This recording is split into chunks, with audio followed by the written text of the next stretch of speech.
is Case 016, Free Play. I'm your host, Phil. Summer reading list, right? Or maybe you're listening to this, it's no longer summer. Either way, it's books for musicians to think about how we approach playing, how we approach practicing, and just how we approach music and music performance in general. And I have just a scant few books that I stick by. The Effortless Mastery from the previous episodes, that's my number one book. And I've read and reread that book and continue to reread it and quote from it. But my second book, Stephen Nachmanovitch's Free Play, Improvisation in Life and Art. It's a lot of book. It was published in 1990, and it found its way to jazz musicians. And I came upon it about the same time that I got turned on to Kenny Werner's book. And it's in the Jamie Aebersold catalog, where you buy all your jazz books and jazz play-alongs and jazz bassline books. But it's not written by a jazz musician. Stephen's a violinist, and I'll quote, who loves to give totally improvised solo concerts on violin and viola. And Kenny Werner mentions this book, Free Play, in his Effortless Mastery. And there's more than a few parallel ideas in both texts. And using the scholarly language that we used in PhD school, these books are speaking to each other.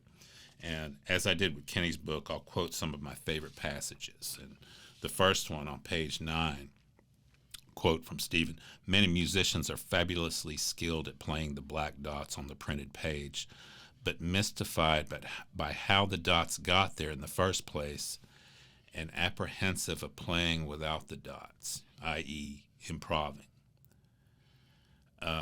This speaks to me on two different levels. The first one being composition, how the dots got there in the first place. A lot of musicians don't deal with that. I went to a session at the Jazz Educators Conference a few years ago, and the department chair of composition at Berkeley was giving a session on composing, and the room was packed with musicians, and he asked us, he goes, "Raise your hand if you improvise," and the place was packed, and everybody probably raised their hand in that room. And then he asked, he goes, "How many of you write music?"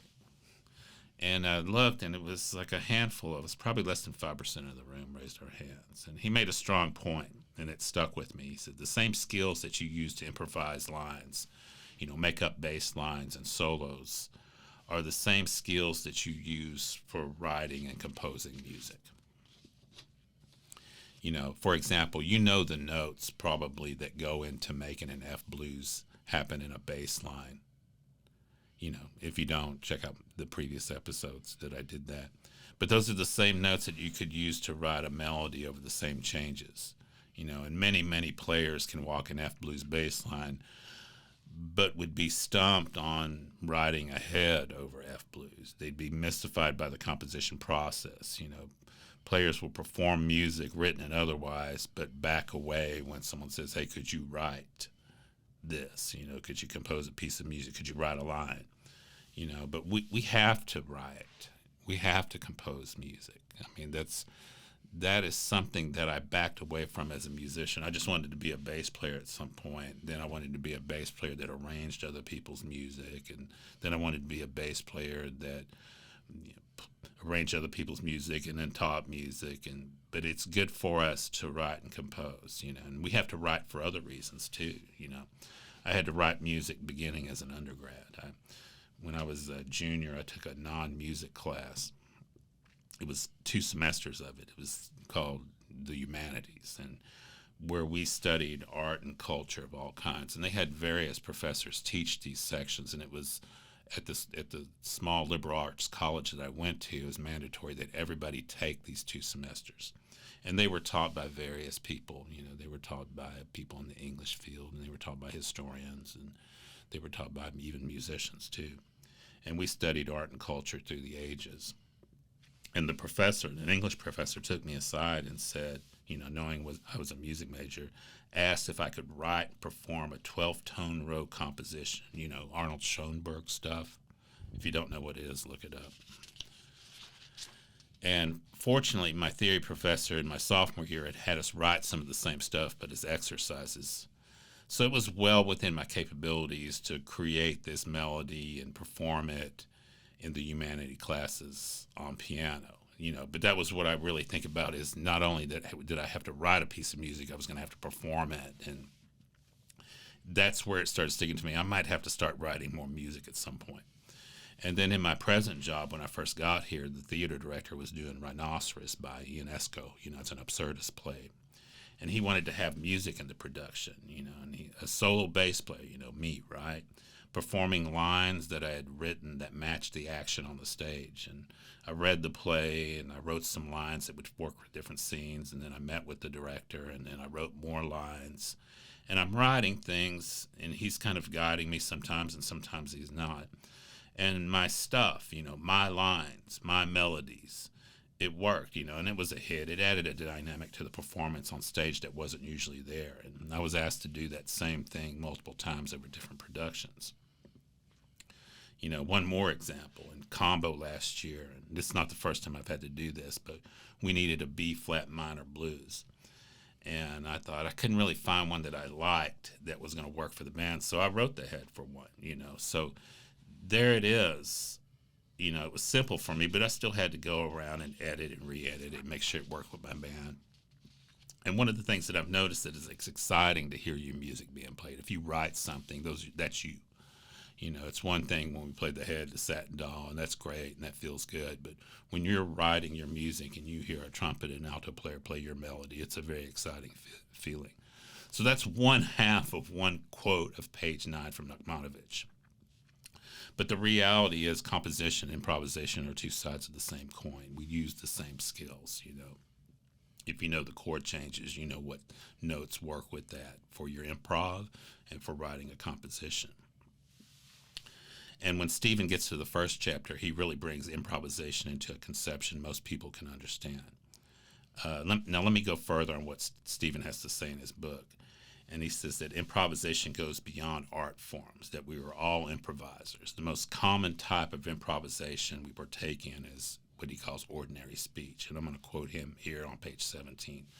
We are all improvisers. As we talk and listen, we are drawing on a set of building blocks, vocabulary, and rules for combining them, those building blocks, which is grammar. And these building blocks have been given to us by our culture. But the sentences that we make with them may never have been said before and may never be said or heard again. The activity of instantaneous creation is as ordinary to us as breathing. Now think about that. It's ordinary to be improvisers. And yet, a lot of people back off from it. They're confused. They only want to play the dots on the page. I know a lot of musicians like that, and the idea of music as a language. How many times have I heard that in the decades I've been studying and teaching music, that music is a language just like learning French or something. But it's the same to me as talking to myself or having a conversation. I'm coming up with things that fit the context. I'm coming up with building blocks, vocabulary, that fit the grammar, right, chord changes.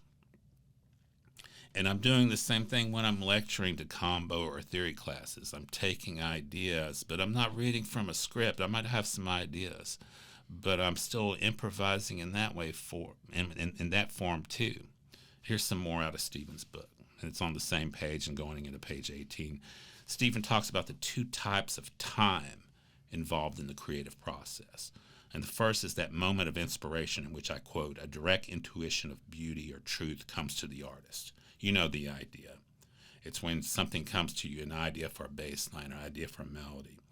And then the second kind of time is the struggle to hold on to it long enough to get it down on paper or canvas or film or stone. And I know that one well.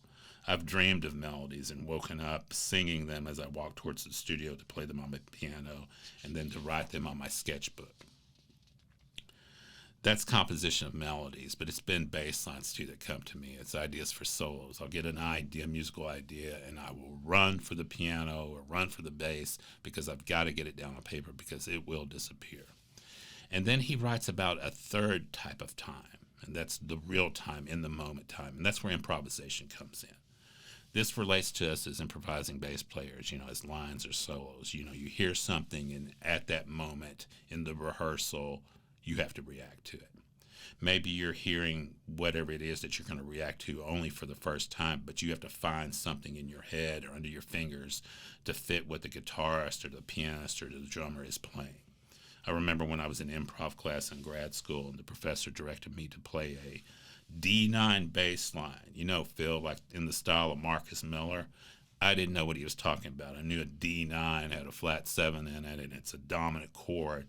So, but the drummer started playing and I came up with a line that utilized that ninth of the scale, and I had to come up with something. I don't know if what I played is what he wanted, but he didn't say anything about it, and it was a line that fit, and we do that. That's that third time that we're talking about where we have to come up with something in real time, and that's good for us too, however nerve-wracking it is.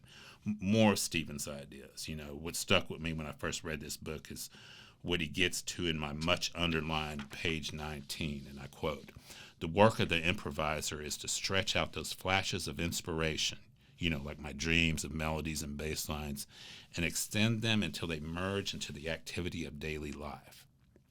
And he goes on, "We then begin to experience creativity and the free play of improvisation as one with our ordinary mind and our ordinary activity. Moment to moment, nonstop flow." Moment to moment, nonstop flow as a musician. That you can create lines at any given moment because it's what you do. We're musicians.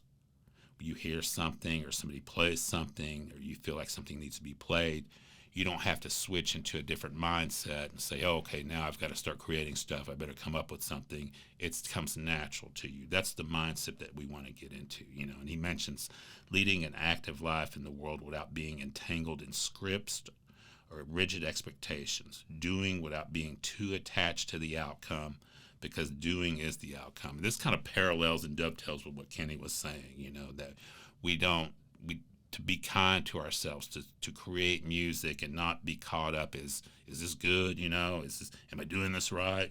Just that we're creating music. And there's a lot of trust involved in this sort of approach to playing music. Most of the trust lays into ourselves as musicians and trusting that we have the tools to find these lines within us. Now, that's what Kenny would say, too. And it's not just for jazz musicians. It can be for musicians of all genres. The number of times I've played in church for praise and worship bands and been handed the piano sheet, which had chords and melody, not a bass part. That's pretty rare. And I had to come up with the lines. I had to see where I was going to, not just lines, but, where I was going to enter at, where were going to be the places where I didn't play and just let the music breathe without me. That takes a lot of restraint sometimes. Our natural reflexive tendency as musicians is that, someone counts off the tune, boom, we come in with it. But this is where I would look at it and say, no, I'm going to wait to see what happens. Sometimes because I just didn't know what to do, so I wanted to wait till the second verse. And it's the same concept of me giving a music theory or music history lecture. I know what I've had my students read and listen to, and I have a strong idea of the topic, but I don't want to follow a script. I remember one time a student came up to me after a jazz appreciation lecture, and she said, there was a lot of things that I didn't get to write about everything. She says, would it be possible to see your notes? And I said, sure. And I had a Post-it note that had about 5 lines on it written. I said, here you go. And she says, well, how do you do that? And I said, well, I've been teaching this for a while. And I said, I have ideas. And I said, I don't want to be caught up in only what I can do. I think about that when I see people teaching with a PowerPoint. They're stuck because they got to go to the next slide. I want to, say something and then my students have a question and I want to riff from there, And it's the same thing with music performance, I plan what I'm going to say. I plan what I'm going to play. But as Stephen writes, throw away your plans and relate in real time to the people in the room, whether it's those students in the music history class asking me a question, and I go, wait a second, I want to talk about this, or let me show you this. And it's the same with music performance. The group you're playing with doesn't have a bass line written out.